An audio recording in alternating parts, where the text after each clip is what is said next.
Това, което исках да кажа е, че съм благодарен за подборката, защото вътре освен неща, които са свързани с филма, има и други неща. Така че всъщност има препратки напред и назад. Смисъл има включително неща, които съм писал преди една година, да кажем. Така че всъщност тя представлява нещо като хронология на голям период от време, направен по начин, който да надгражда, не да стои чужда една от друга. В смисъл нещата са вързани на друго. И примерно сега да започнем с нещо от откриването пространството.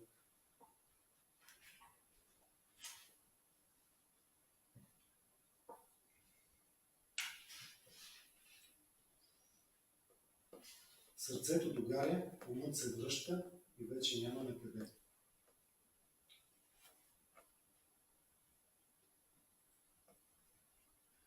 Сутрин се събуждам рано, понеже обичам да поглеждам твоята усмивка в снимката от вестник. Адресът на сърцето ти не мога да намеря, почтата ме гледат странно, какви ремарки ще ми трябват, за да ти кажат, че те чувствам тъй неразгледано. Влюбен и излюбен, оставам да мечтая, лицето на кокошката от рая. С нас е бебета тя и е приказна, подвързана с моите очи. Красива, студена и бяла, писта за скиване.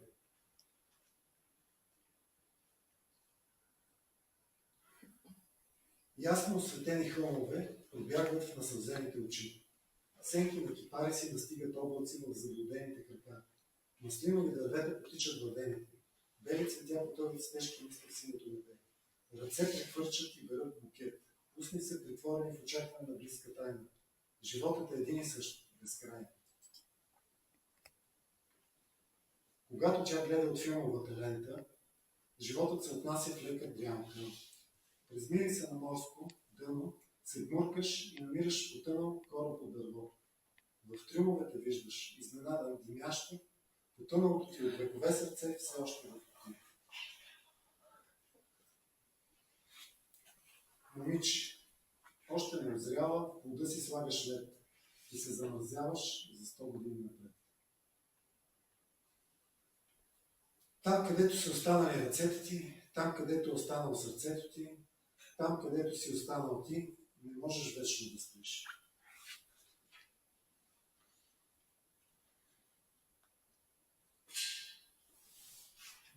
Това последното нещо показва по някакъв начин опита ми да остана в реалността, но не се получава. Няма как да си поет, ако си реалист.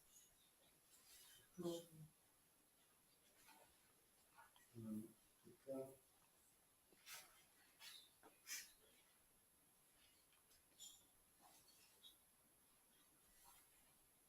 Сега ще прочета едно от нещата, които са писани 1988 година, когато съм бил на 12 години. И всъщност така започна моето писане. Те са по-скоро 3 изречения под формата на взем малко преживяване. Наблюдение. Светът видян странно се казва.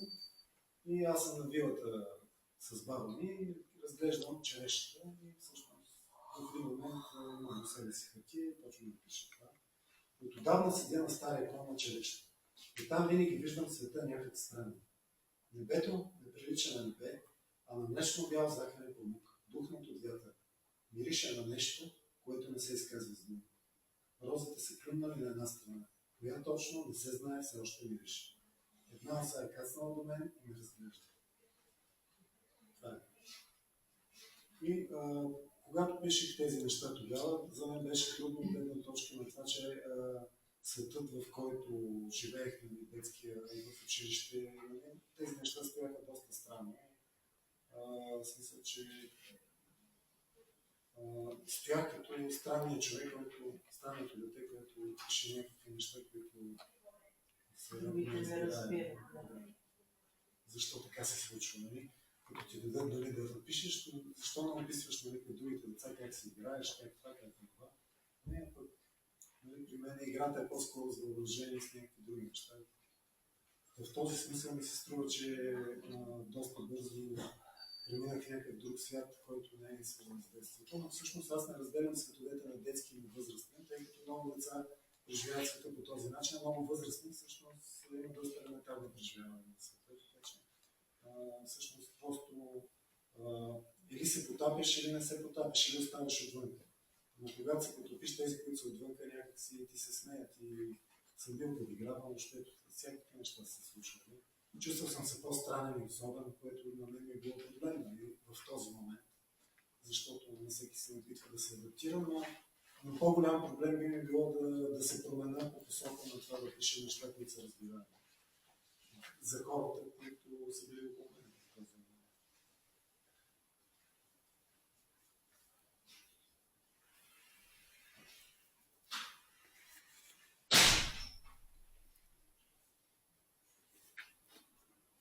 Сега едно нещо, което е по-ново, то е бях мотивиран да седна да го пиша, когато разбрах за смъртта на Христо Явашев Христо.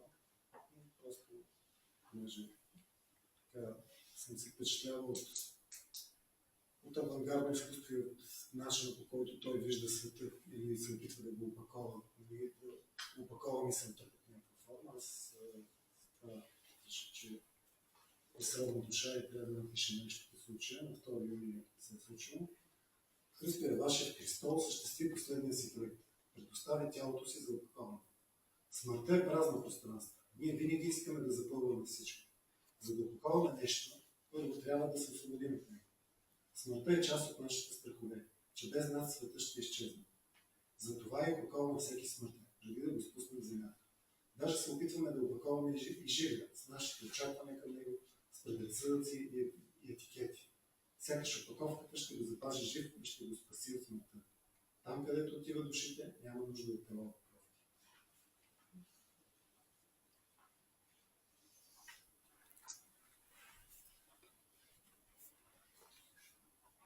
И едно също по-ново, което е свързано с периода на локдауните, по време на COVID. Всички носеха маски и криеха душите си зад тях. А на някои дори не се налагаше да крият душите си, защото отдавна ги бяха заменили с маски. От страх да ни ги вземат на сила. Надеждата беше душата също да се почувства самотна, след като се наиграе на воля и да се върне, когато и залипсва. А някой ден може да намеря по-добра комбинация с друго по-подходящо за тази душа тяло. Тогава щях да се родя наново, тогава щях да бъда по-разумен и нямаше да държа душата си на книжка. Щях повече да я пускам да се спита на свобода. Така нямаше да се налага да бяга, защото никой душа не обича да я разхожда от вещето вързано на книжка и да й подвиква друго.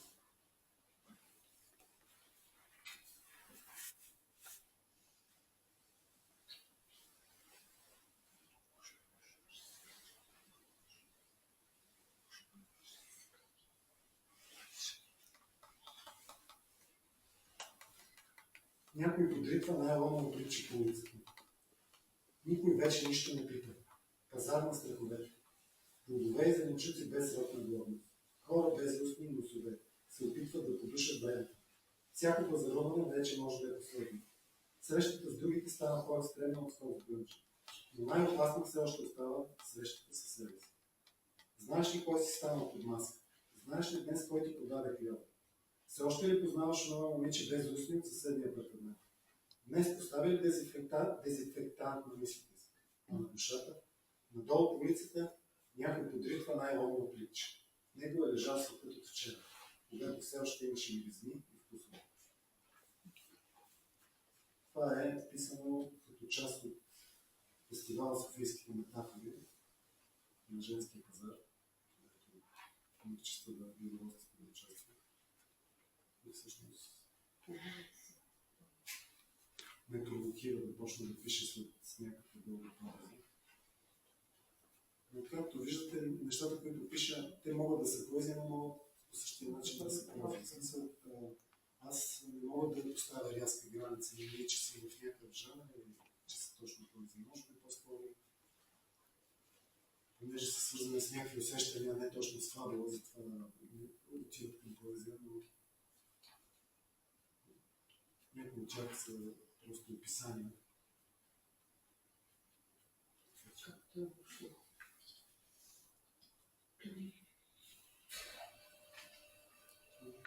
Ако някой ще искате да го питате.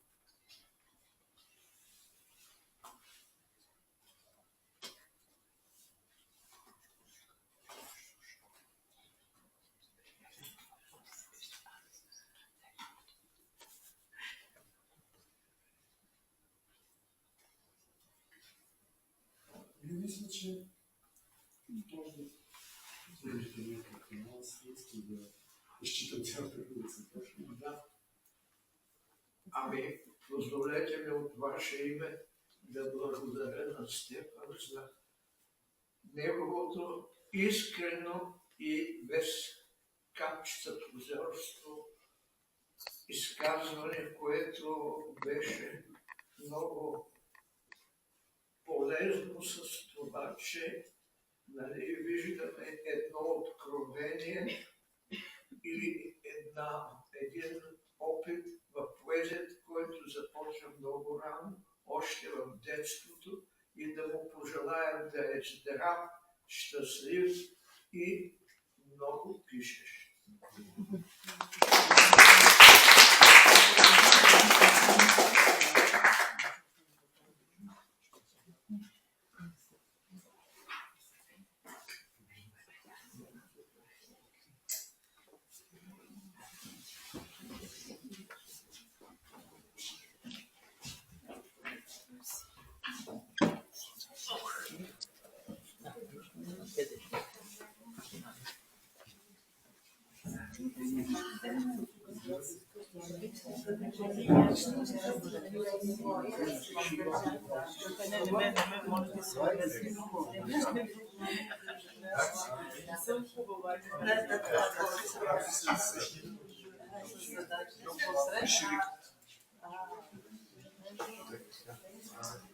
Шрифта на рецензията ли?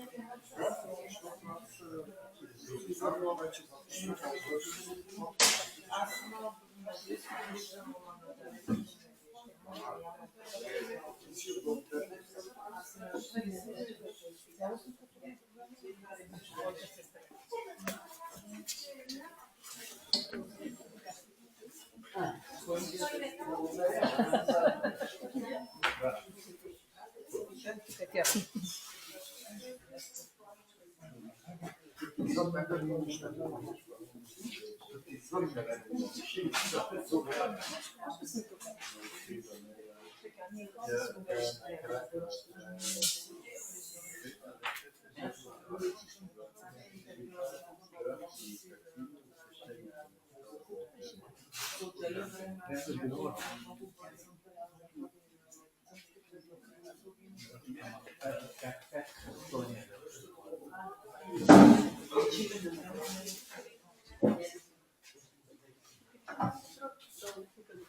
Аз искам да да, извинявайте, Ефект за малко в киното. може. може би няма как